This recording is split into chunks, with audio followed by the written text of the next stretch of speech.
Federal Reserve board ਨੇ ਅੱਜ 25 basis point ਜਾਂ ਕਹਿ ਲਓ 0.25% ਜੀ। ਇੰਟਰਸਟ ਰੇਟ ਵਧਾਇਆ ਹੈਗਾ। ਸਾਰੇ ਲੋਕ ਇਕੋਨੋਮਿਸਟ ਵੀ ਸਾਰੇ ਇਹ ਸੋਚਦੇ ਸੀ, ਵਾਈਡਲੀ ਐਕਸਪੈਕਟਡ ਸੀ ਵੀ ਇੰਨਾ ਹੀ ਇੰਟਰਸਟ ਰੇਟ ਵਧਾਇਆ ਜਾਊਗਾ।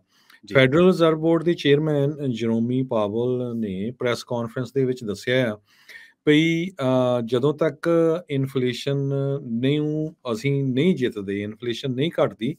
ਤੇ ਮੇਰੇ ਲਈ ਇਹ ਕਹਿਣਾ ਪ੍ਰੀਮੈਚੁਰ ਹੋਊਗਾ ਵੀ ਅਸੀਂ ਇੰਟਰਸਟ ਰੇਟ ਨਹੀਂ ਵਧਾਉਣ ਜਾ ਰਹੇ।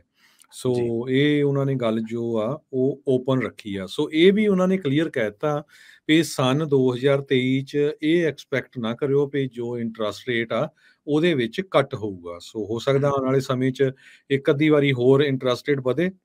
ਹੂੰ। ਸਾਰਾ ਕੁਝ ਉਹਨਾਂ ਨੇ ਜੋ ਡਿਸੀਜਨ ਆ ਉਹ ਲੇਬਰ ਮਾਰਕੀਟ ਨੂੰ ਲੈ ਕੇ ਫੋਕਸ ਕੀਤਾ ਹੈਗਾ ਵੀ ਲੇਬਰ ਦੀਆਂ ਜੌਬਸ ਦੀਆਂ ਜੋ ਫਿਗਰਸ ਆਣੇ ਆ ਉਹਦੇ ਉੱਤੇ ਡਿਪੈਂਡ ਹੋਊਗਾ ਆਉਣ ਵਾਲੇ ਸਮੇਂ ਦੇ ਵਿੱਚ ਕਿੰਨਾ ਕੁ interest rate Federal Reserve Board ਵਧਾਊਗਾ। ਜੀ।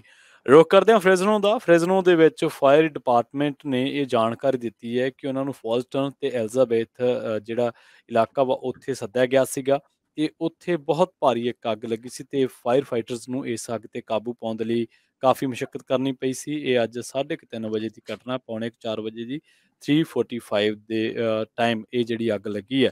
ਤੇ ਜਦੋਂ ਰਿਸਪੌਂਡਰਸ ਉੱਥੇ ਪਹੁੰਚੇ ਸਨ ਤਾਂ ਉਹਨਾਂ ਨੂੰ ਕਾਫੀ ਅੱਗ ਦੀਆਂ ਲਪਟਾਂ ਜਿਹੜੀਆਂ ਸੀਗੀਆਂ ਉੱਥੇ ਚੱਲ ਰਹੀਆਂ ਸੀਗੀਆਂ ਤੇ ਇਸ ਅੱਗ ਦੇ ਕਰਕੇ ਜਿਹੜਾ ਕਾਫੀ ਸਾਰਾ ਨੁਕਸਾਨ ਸ਼ੋਰੂਮਸ ਦੇ ਵਿੱਚ ਹੋ ਗਿਆ ਤੇ ਇੱਕ ਗੈਰਾਜ ਇਸ ਅੱਗ ਦੀ ਲਪੇਟ ਦੇ ਵਿੱਚ ਆਉਣ ਕਰਕੇ ਪੂਰੀ ਤਰ੍ਹਾਂ ਦੇ ਨਾਲ ਤਬਾਹ ਹੋ ਗਿਆ।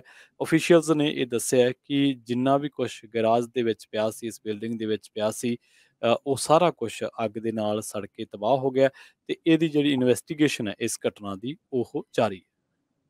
ਜੀ।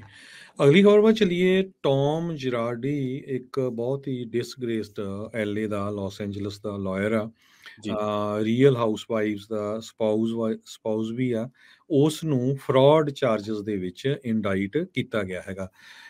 ਸ਼ਿਕਾਗੋ ਦੇ ਵਿੱਚ ਜਿਰਾਰਡੀ ਤੇ ਉਹਦਾ ਸਨ ਇਨ ਲਾ ਅਟਾਰਨੀ ਡੇਵਿਡ ਲੀਰਾ, ਜੋ ਕਿ ਰਹਿ ਚੁੱਕਾ ਫਾਈਨੈਂਸ਼ੀਅਲ ਆਫੀਸਰ ਆ ਜਿਰਾਰਡੀ ਲਾ ਫਰਮ ਦਾ, ਉਹਨਾਂ ਨੂੰ 8 count wire fraud, 4 count contempt of court ਦੇ ਵਿੱਚ ਚਾਰਜ ਕੀਤਾ ਗਿਆ ਕਿਉਂਕਿ ਇਹਨਾਂ ਨੇ $3 ਮਿਲੀਅਨ ਤੋਂ ਵੱਧ ਜੋ ਸੈਟਲਮੈਂਟ ਫੰਡਸ ਹੋਏ ਸੀ, ਖਾਸ ਕਰਕੇ ਵਿਡੋਜ਼ ਜਾਂ ਔਰਫਨਸ, ਜਿਹੜੇ ਲੋਕ ਬੋਇੰਗ ਦਾ ਪਲੇਨ ਕ੍ਰੈਸ਼ ਹੋਇਆ ਸੀ ਕੋਸਟ ਆਫ ਇੰਡੋਨੇਸ਼ੀਆ 'ਚ ਮਾਰੇ ਗਏ ਸੀ, ਉਹਨਾਂ ਦੇ ਜੋ ਪੈਸੇ ਮਿਲਣੇ ਸੀ ਉਹ ਇਹ ਪੈਸੇ ਖਾ ਗਏ। ਕਹਿੰਦੇ ਵੀ $15 ਮਿਲੀਅਨ ਤੋਂ ਵੱਧ ਇਹਨਾਂ ਹੂੰ। ਨੇ ਕਲਾਇੰਟਸ ਦੇ ਮਨੀ ਦੀ ਹੇਰਾਫੇਰੀ ਕੀਤੀ ਹੈਗੀ ਆ।